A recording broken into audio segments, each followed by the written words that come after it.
It's a vacation, holy vacation. All of you are here. Thank you very much. I just thought I should give a glimpse of Manipal in 2 to 3 minutes. Most of you know it's a Manipal. The name is Mannu Palla. Basically, it is a lake mud. So mud we used to extract to make tiles. That's called as mangrove tiles. And when they started it, then it became a lake. And that is Mannu Palla. Later, it is changed as Manipal. There is no M-O-N-E-Y. It is M-A-N-I-P-A-L. So it is not Manipal, it is Mannu Palla, later converted as Manipal. 1898, Dr. T.M.A. Pai, who is a visionary leader who born in a small village called Kemannu, near to Arabian Sea. And a very poor family. And when he graduated as a doctor from Stanley Medical College, Madras, he decided to go to Hong Kong, but his mother insisted him to stay back in Manipal and serve the society. That one decision of a great mother who asked his aspirational son at 22 to stay back and serve the society, and he was a noble son, he listened to his mother, but during those days he was not a buzzword. But he opted non-agricultural land, around 900 acres of hillock, and he converted that into university town. And you all know that the Syndicate Bank, Manipal Syndicate Bank, is started by Dr. late T.M.A. Pai, Tonsei Madhav Ananda Pai, and in 1925 he started Syndicate Bank year. Okay, that great bank was acquired by Indian government in 1972. I just want to give you one example how visionaries think. Microfinancing is a buzzword now, but he ensured that the street side vendors, the fisherman community should bring. One example is Jaipur, and we have started in 1997 in Sikkim. Wherever Manipal went, we went on invitation. And the intention is to develop that area and give it back to the society, a pure not-for-profit entity. Whereas the family have their own business entities. That is Manipal Hospital Private Limited. And today, we are number one in terms of healthcare in India by offering around 11,000 hospital beds, the largest group of hospitals. That is the for-profit corporate entity of the group. Otherwise, 3 universities, Manipal Academy of Higher Education, which is today IOE, Institute of Eminence, deemed to be university, and Manipal University, Jaipur, we are 64. Within 13 years. Cut the long story short, 2011 September, we started construction. Dr. Kasturi Rangan, an eminent scientist of ISRO, had come for the Bhumi Puja, and we started this construction in September 2011. The first building, which you see as Acad 1, was constructed in 8 months' time.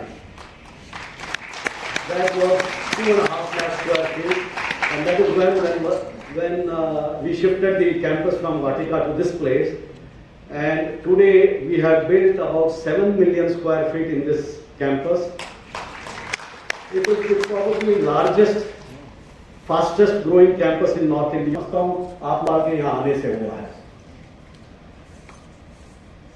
आज इस university के अंदर में कई ऐसे खिताब इन्होंने इस यूनिवर्सिटी ने जीता है कि ये जीरो डिस्चार्ज यूनिवर्सिटी है. गवर्नमेंट ऑफ इंडिया 2014 के अंदर में जीरो डिस्चार्ज यूनिवर्सिटी का यहाँ पे एक अवार्ड दिया था, वेयर वाटर कंजर्वेशन करीब 15 लाख लीटर पानी यहाँ पे हम लोग ओपन टैंक्स में इकट्ठा करते हैं और ग्राउंड वाटर रिचार्ज करते हैं. 10 किलोमीटर से ज्यादा अंदर की सड़कें हैं, 16 किलोमीटर स्वेल ड्रेन्स है, करीब 50,000 पेड़ यहाँ पे हमने लगाए हैं. 2600 पेड़ यहाँ से काटे गए थे और 50,000 पेड़ लगाए हैं. 2600 पेड़ इसलिए काटे गए थे, वो सारे के सारे लोकल वो कांटेदार पेड़ थे. करीब 3 लाख क्यूबिक मीटर ऑफ सैंडड्यून को काटा गया था इस धरती को समतल करने के लिए. 50,000 लॉरी मिट्टी यहाँ से हटाई गई थी. एक और मैं ध्यान में लाना चाहूंगा कि जैसे पंजाब हरियाणा हाई कोर्ट उनके पास काम हमसे काफी कम है, लेकिन वहाँ जजेस की संख्या बहुत ज्यादा है। हमारे पास उनसे 1.5 गुना काम है, हमारे पास संख्या उनसे 2/3। तो मैं गुजारिश करना चाहूंगा कि इस संबंध में भी देखा जाए और 50 से बढ़ा के 70 कम से कम न्यायाधीशों की संख्या की जाए, जिससे कि राजस्थान तो वैसे भी गरीब प्रदेश माना जाता है, अकाल पीड़ित रहता है अक्सर, और चूंकि विधि मंत्री तो हमारे राजस्थान से ही हैं, तो मुझे उम्मीद है कि वो हमारी बातों पे जरूर गौर करेंगे। मैं एक बार फिर मणिपाल यूनिवर्सिटी को बधाई देना चाहूँगा। इतना शानदार प्रांगण देखने के बाद मन प्रसन्न हो गया और मैं निश्चित रूप से यहाँ दोबारा आना चाहूँगा।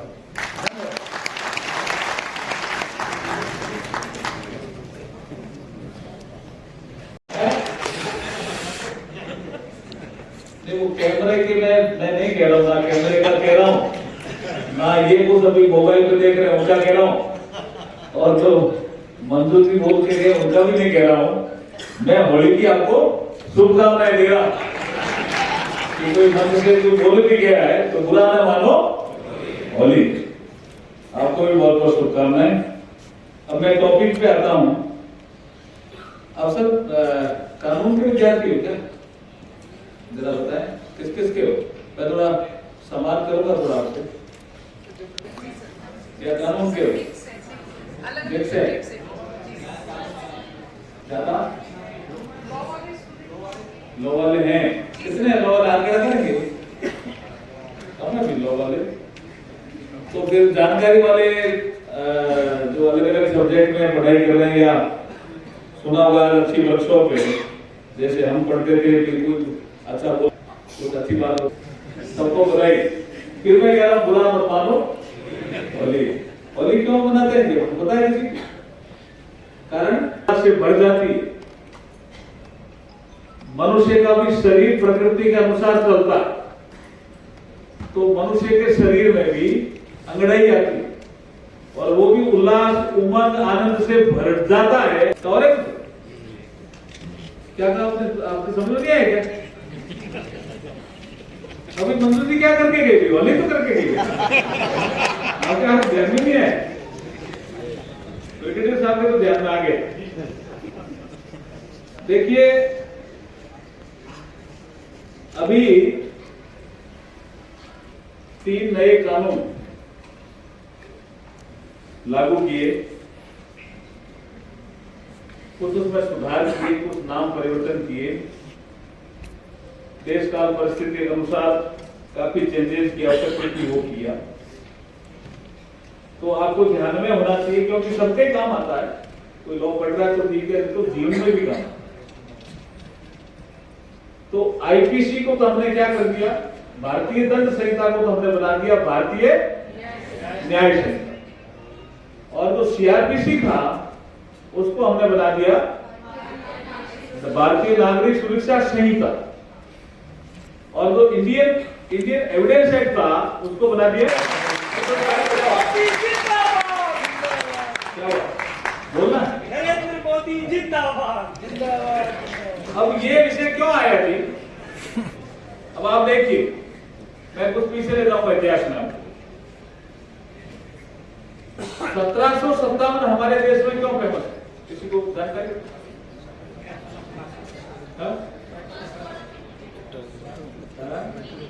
वो एक ही वो नहीं, वो क्या नाम आपका? नाम बोलो।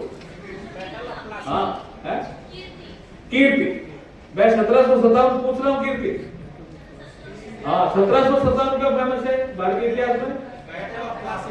Battle of Plassey. आपका क्या नाम है? लॉ फैकल्टी है डॉक्टर। एक बार सत्यम सिंह जी के, आपको भी कोई बोलने वाला हो तो उसका नाम मुझे याद रहता है, ध्यान तो आप रखना, तो आप थोड़ा मेरी तरफ देखते रहे। 1757 माइलस्टोन इस देश के लिए। प्लासी का युद्ध हुआ और उसके बाद अंग्रेजों वो 1608 में सूरत में व्यापार करने के लिए आए थे, east India company. Bharat prosper था, उन्होंने वहां एक कंपनी बनाई कि हमें व्यापार करना है। इधर अनुमति नहीं मिल रही थी, लेकिन सूरत में मुगल दरबार लगा हुआ था वहां जाकर के प्रयास किया तो 16 से 8 में हमको व्यापार करने की अनुमति मिली थी। तो ये भी 100 साल का पीरियड है। भारत को विकसित भारत बनाना है, उसमें धर्म आधारित आचरण महत्वपूर्ण है। इसलिए कानून अगर धर्म आधारित होता है, वैल्यू बेस्ड होता है, तो आप भी श्रेष्ठ बनेंगे, समाज भी श्रेष्ठ बनेगा और देश भी श्रेष्ठ बनेगा। बोलिए भारत माता की जय, भारत माता की जय। बहुत बहुत धन्यवाद। जी सर। मंत्री जी, कानून को लेकर के आज आपने कई सारी बातें करी। राजस्थान हाईकोर्ट के जज भी यहाँ पे मौजूद हैं, उन्होंने भी कुछ मांगे रखी हैं आपसे, क्या उसको लेकर के वो आप? कंसल्टेशन प्रोसेस में उन्होंने कहा कि कुछ जो सैंक्शन स्ट्रेंथ है राजस्थान हाईकोर्ट की वो 50 है और पंजाब एंड हरियाणा हाईकोर्ट की सैंक्शन स्ट्रेंथ है वो 85 है। वो दो राज्यों का है ना। फिर भी मुझे लगता है कि ये supreme court, high court Rajasthan, हम इस पर कंसल्टेशन करेंगे। सीटें बढ़ाने का काम जस्टिफाइड होता है तो करते भी हैं। अभी जैसे जम्मू कश्मीर में वहाँ डिमांड आई तो वहाँ बढ़ाई है, ऐसे बढ़ाते रहते हैं। और यहाँ भी जो संख्या अगर लंबित मामलों की ज़्यादा है तो निश्चित रूप से इस पर भी विचार किया जाएगा। सर, 39 में लगातार रिफॉर्म्स किए जा रहे हैं।